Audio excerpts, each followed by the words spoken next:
It affects me because that is the father of my son. That is, we're bonded forever through that connection, through Jesse's spirit. And that impacts me. If you have the capacity to put yourself in my shoes, do you have empathy? Because the two people that work for you don't seem to have empathy or care. They really don't. I was looking for some caring. I did not see it. Do you? Ms. Lewis, does it continue to cause you emotional distress when you hear this man peddle the thought that you are in some way or another an actor or controlled by other people or like thoughts? Or that Sandy Hook was a total hoax, that it was a false flag, that it never happened, that there were no children killed. And you know that's not true. You know that's not true. But when you say those things, there's a fringe of society that believe you, that are actually dangerous. The video that you saw over break from Mr. Jones' website,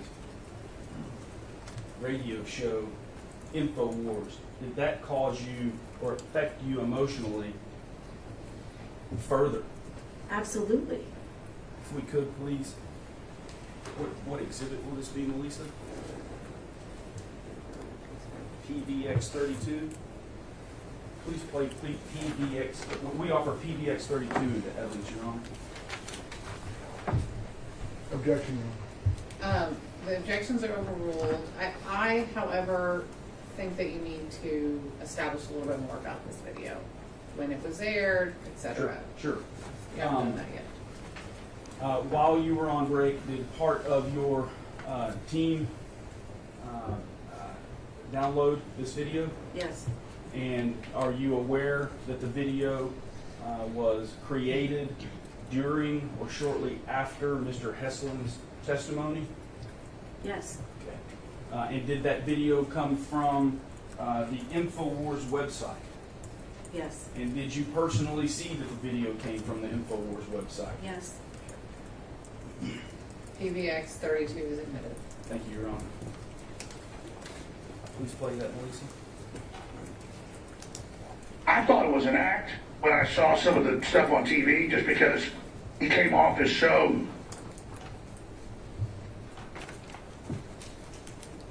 let's just say he's a nice man, and it's not an act. He is being manipulated by some very bad people. But I'll just say, because I got to be honest, he's slow, okay? And his ex-wife is not. I don't think he's stupid. I'm just saying I've got family members that are really smart in a lot of ways, but they're just real kind of quiet and have this way about them, and they move at a different pace. Like they're fast in some ways and slow in others, and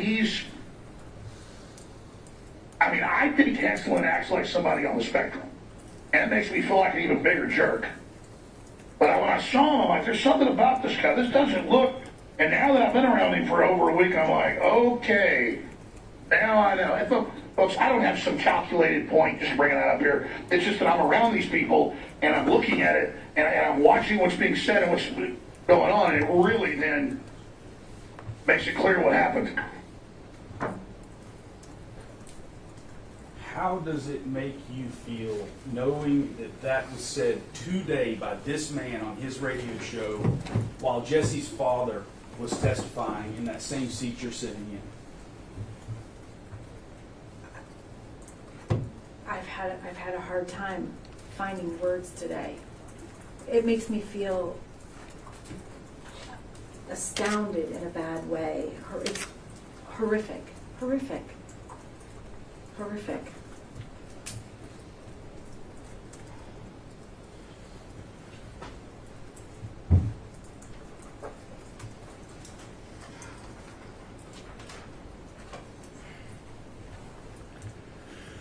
Tell us, if you would, please, one of your last memories, Jesse.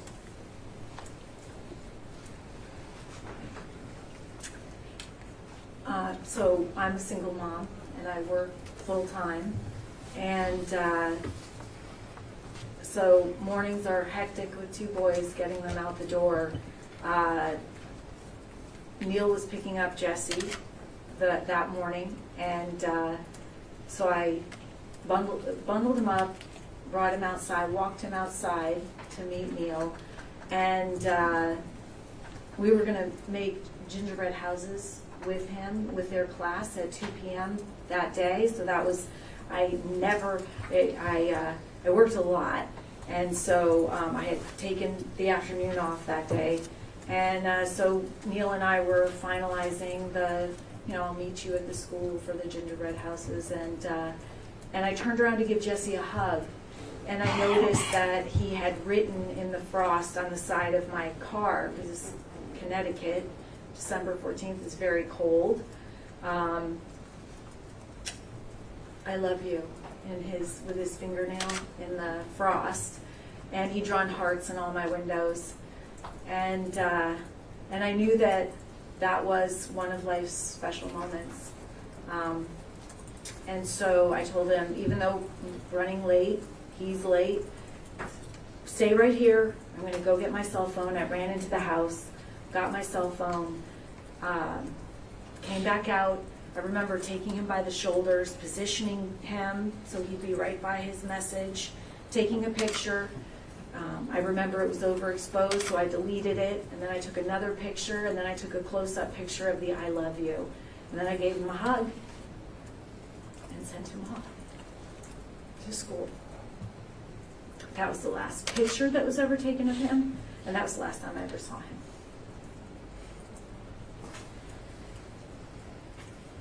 Was Jesse honored for his heroism that day?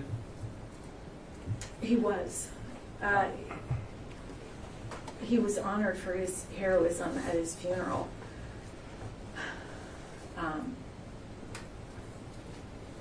He was given a commander-in-chief funeral, and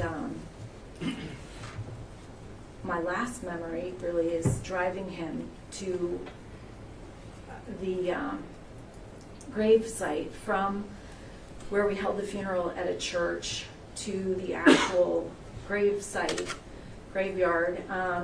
I was in a car behind the hearse that contained the casket, and I was in the car with my son and a couple other family members, and we had I guess it's called a cavalcade, or multiple motorcycles in full uniform were in front of us and behind us.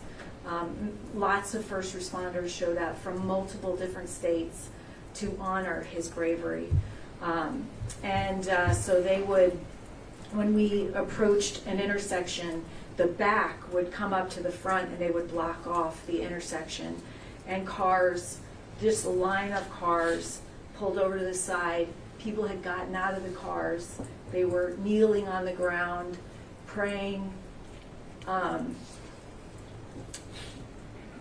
saluting for his bravery.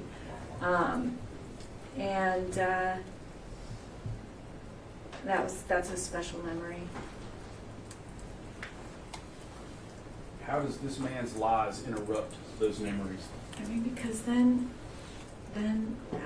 Alex gets on there and says that it didn't happen, that it was a false flag, that there were no kids killed. And you cater to those people that are not grounded in reality. You're not telling the truth. You know the truth as a father. And as someone that said